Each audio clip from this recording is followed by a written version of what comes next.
বিশ্বের প্রায় প্রতিটি উন্নত দেশের রাষ্ট্রপ্রধান বা প্রধানমন্ত্রীদের সরকারি বাসভবনগুলো শুধু বিলাসবহুলই হয় না, বরং সেগুলো থাকে নিশ্ছিদ্র এবং নিশ্ছিদ্র নিরাপত্তার এক দুর্ভেদ্য চাদরে ঢাকা। সেনা, নৌ, বিমান বাহিনী থেকে শুরু করে পুলিশের বিশেষ শাখার এলিট ফোর্সের সদস্যরা দিন রাত 24 ঘন্টা সেই বাসভবন পাহারা দেন। তবে একটি দেশের প্রধানমন্ত্রীর বাসভবন কতটা আধুনিক বা কতটা উন্নত তা শুধু এর বাইরের সৌন্দর্য বা পাহারাদারদের সংখ্যা দিয়ে বিচার করা হয় না। আধুনিক নিরাপত্তা বিশেষজ্ঞদের মতে একটি বাসভবন ঠিক ততটাই উন্নত যতটা এর ভেতর থেকে বিপদের সময় পালানোর ব্যবস্থা উন্নত। আর এই পালানোর সুযোগ নিশ্চিত করতেই বিশ্বের বাঘা বাঘা নেতাদের বাসভবনে তৈরি করা হয় গোপন হেলিপ্যাড, ভূগর্ভস্থ সুড়ঙ্গ পথ এবং পারমাণবিক হামলা থেকে বাঁচার মতো শক্তিশালী বাংকার। কিন্তু বাংলাদেশের প্রধানমন্ত্রীদের থাকার জন্য এতকাল যে গণভবন ব্যবহৃত হয়ে আসছিল তার ভেতরে পালানোর জন্য আধুনিক বা যুগোপযোগী তেমন কোনো সুড়ঙ্গ বা গোপন ব্যবস্থা ছিল না।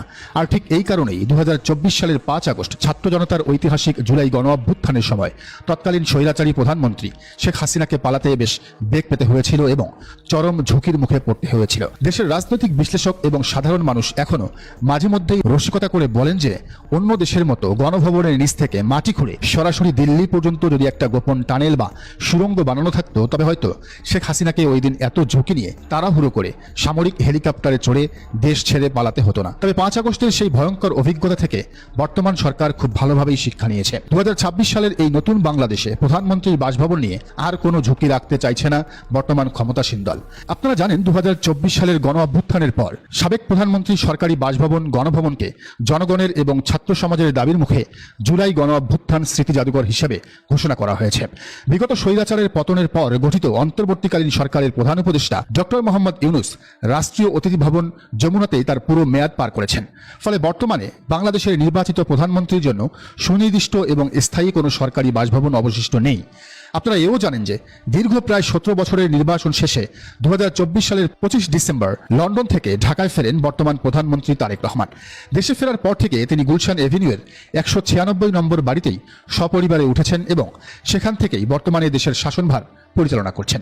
কিন্তু একজন রানিং প্রধানমন্ত্রীর জন্য একটি সাধারণ আবাসিক এলাকার বাড়ি কখনোই নিরাপত্তার দিক থেকে পর্যাপ্ত হতে পারে না। এই ভিআইপি মুভমেন্টের কারণে আশেপাশের সাধারণ মানুষের যেমন চলাচলে বিঘ্ন ঘটে, তেমনি প্রধানমন্ত্রীর নিজস্ব স্পেশাল সিকিউরিটি ফোর্স বা এসএসএফ এর জন্য এমন একটি উন্মুক্ত আবাসিক এলাকায় সর্বোচ্চ নিরাপত্তা নিশ্চিত করাটা রীতিমতো একটি লজিস্টিক দুঃস্বপ্ন। আর তাই সরকার প্রধানের জন্য সম্পূর্ণ নতুন, আধুনিক এবং দুর্ভেদ্য একটি বাসভবন নির্মাণের মেগা প্রকল্প হাতে নিয়েছে গৃহায়ন ও গণপূর্ত মন্ত্রণালয়। সংশ্লিষ্ট অত্যন্ত নির্ভরযোগ্য সূত্র জানিয়েছে নতুন এই বাসভবন নির্মাণ নিয়ে ইতিমধ্যে খোদ প্রধানমন্ত্রীর সাথে গৃহায়ন ও গণপূর্ত মন্ত্রীর অত্যন্ত গুরুত্বপূর্ণ এবং রুদ্ধদ্বার আলোচনা সম্পন্ন হয়েছে। গৃহায়ন ও গণপূর্ত মন্ত্রণালয়ের ভেতরের খবর অনুযায়ী প্রধানমন্ত্রীর এই নতুন বাসভবনের জন্য ঢাকা শহরের সবচেয়ে ভিআইপি এবং সুরক্ষিত এলাকাগুলোকে টার্গেট করা হয়েছে। এর মধ্যে হেয়ার রোড, মিন্টো রোড অথবা বেইলি রোডের মতো এলাকাগুলোতে জায়গা খোঁজা হচ্ছে। এই এলাকাগুলোকে বেছে নেওয়ার পেছনে সবচেয়ে বড় কারণ হলো সচিবালয়ের নৈকট্য। প্রধানমন্ত্রী যাতে যে কোনো পরিস্থিতিতে নির্বিঘ্নে যানজট এড়িয়ে এবং সর্বোচ্চ নিরাপত্তায় সচিবালয়ে যাতায়াত করতে পারেন, সেই বিষয়টিকে এই প্রকল্পের ক্ষেত্রে সবচেয়ে বেশি গুরুত্ব দেওয়া হয়েছে। সূত্র জানায় প্রধানমন্ত্রীর বাসভবনের জন্য সঠিক জায়গা নির্বাচন করার এই বিশাল দায়িত্ব দেওয়া হয়েছে গণপূর্ত অধিদপ্তরের প্রধান প্রকৌশলীকে। তারা উপযুক্ত জায়গা নির্বাচন করে খুব দ্রুতই মন্ত্রণালয়কে রিপোর্ট করবেন এবং এরপর চূড়ান্ত সিদ্ধান্ত নেবেন সংশ্লিষ্ট মন্ত্রী। এ বিষয়ে গণপূর্ত অধিদপ্তরের প্রধান প্রকৌশলী মোহাম্মদ খালেকুজ্জামান চৌধুরী গণমাধ্যমকে অত্যন্ত চাঞ্চল্যকর এবং চমকপ্রদ কিছু তথ্য দিয়েছেন। তিনি জানিয়েছেন বাসভবনের ডিজাইনের জন্য তারা হেড অফ আর্কিটেক্টের সঙ্গে ইতিমধ্যে আলোচনা শুরু করেছেন এবং এর মূল সামারি খুব শীঘ্রই মন্ত্রণালয়ে জমা দেওয়া হবে। সচিবালয় কেন্দ্রিক যাতায়াত যাতে সবচেয়ে সহজ এবং নিরাপদ হয়, ঠিক এমন জায়গাতেই এই বাসভবন তৈরি করা হবে। তিনি আরও জানান মিন্টো রোড বা হেয়ার রোডের মতো এলাকার 5 থেকে 6টি বড় ভবন একসঙ্গে অধিগ্রহণ করে এই বিশাল বাসভবন কমপ্লেক্স তৈরি করার পরিকল্পনা রয়েছে। কিন্তু এই নতুন বাসভবনের মেগা প্রজেক্টের সবচেয়ে বড় চমক বা আকর্ষণের জায়গাটি হলো এর ভেতরের নিরাপত্তা ব্যবস্থা। প্রধান প্রকৌশলী অত্যন্ত স্পষ্টভাবে জানিয়েছেন যে বহির্বিশ্বের উন্নত দেশগুলোর প্রধানমন্ত্রীদের বাসভবনের সমস্ত সুযোগ সুবিধা এবং সিকিউরিটি ডিজাইন হুবহু ফলো করা হবে এখানে। প্রধানমন্ত্রীর সার্বিক সেফটি বা নিরাপত্তার জন্য বাসভবনের মাটির নিচে তৈরি করা হবে অত্যাধুনিক ব্যাংকার এবং গোপন টানেল বা সুড়ঙ্গ। অর্থাৎ সর্বোচ্চ সিকিউরিটি প্রোটোকল মেনেই তৈরি হচ্ছে এই নতুন বাসভবন। এখন দেশের রাজনৈতিক অঙ্গনে সবচেয়ে বড় এবং মজার আলোচনার বিষয় হয়ে দাঁড়িয়েছে এই গোপন সুড়ঙ্গ বা টানেল। বিরোধী শিবিরের নেতারা এবং সাধারণ মানুষ মুচকি হেসে প্রশ্ন করছেন এই আধুনিক সুড়ঙ্গের মাথা গিয়ে আসলে কোথায় ঠেকবে। এর গন্তব্য এখনো নিশ্চিত না হলেও বর্তমান রাজনৈতিক প্রেক্ষাপটে এই সুড়ঙ্গের প্রয়োজনীয়তা নিয়ে চমৎকার সব লজিক্যাল বিশ্লেষণ সামনে আসছে। বিশ্লেষকরা বলছেন 2026 সালের এই রাজনৈতিক পরিস্থিতি কিন্তু খুব একটা শান্ত বা স্থিতিশীল নয়।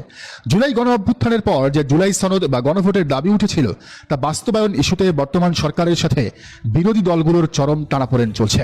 জামায়াতে ইসলামী, এনসিপি এবং জুলাই বিপ্লবের রাজপথ কাঁপানো যোদ্ধারা যেভাবে প্রতিনিয়ত সরকারকে হুঁশিয়ারি দিচ্ছেন, যেভাবে তারা অধিকার আদায়ের জন্য যে কোনো সময় আবারও রাজপথে সুনামির মতো নেমে আসার করা হুমকি দিচ্ছেন, তাতে সরকারের ভেতরে একটা চাপা আতঙ্ক বিরাজ করাটাই স্বাভাবিক। রাজনীতিতে কখন কি হয় তা কেউ নিশ্চিত করে বলতে পারে না। আজ যারা ক্ষমতার মসনদে বসে আছেন, কাল তারা গণরোষের মুখে পড়তে পারেন। এই চরম সত্যটি 5 আগস্ট পুরো বিশ্ব নিজ চোখে দেখেছে। তাই সমালোচকরা বলছেন, এনসিপি এবং জামায়াত যেভাবে গণভোট ইস্যুতে সরকারকে চতুর্দিক থেকে চেপে ধরেছে, তাতে প্রধানমন্ত্রীর বাসভবনের নিচে এই অত্যাধুনিক বাংকার এবং পালানোর গোপন সুড়ঙ্গ সরকারি দলের জন্য ভবিষ্যতে খুব কাজে লাগতে পারে। যদি পরিস্থিতি কখনো নিয়ন্ত্রণের বাইরে চলে যায়, যদি আবারও কোনো গণ অভ্যুত্থানের ঢেউ আছড়ে পড়ে, তখন অন্তত এই সুড়ঙ্গ দিয়ে নিরাপদে সরে পড়ার একটা গ্যারান্টি থাকবে সরকারের শীর্ষ নেতৃত্বের।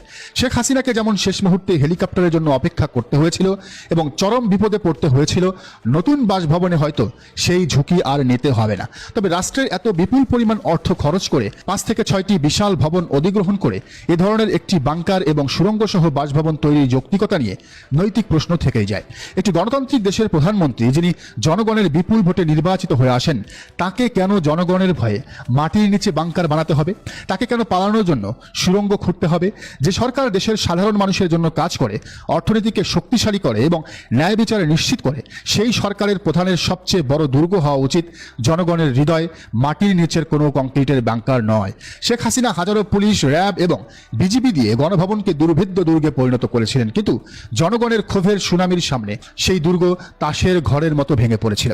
বর্তমান সরকারেরও এই ঐতিহাসিক সত্যটি মনে রাখা উচিত যে সুশাসন নিশ্চিত করতে না পারলে শত কোটি টাকার কোনো সুড়ঙ্গ বা বাংকারই শেষ পর্যন্ত ক্ষমতা বা জীবন রক্ষা করতে পারবে না, যেমনটি বলেছেন বর্তমান সরকারের স্পিকার হাফিজ উদ্দিন আহমেদ। দর্শক, আপনাদের কি মনে হয় জনগণের ট্যাক্সের টাকায় প্রধানমন্ত্রী বাসভবনে পালানোর জন্য আধুনিক গোপন সুড়ঙ্গ এবং বাংকার তৈরি করাটা সত্যিই খুব দরকারি?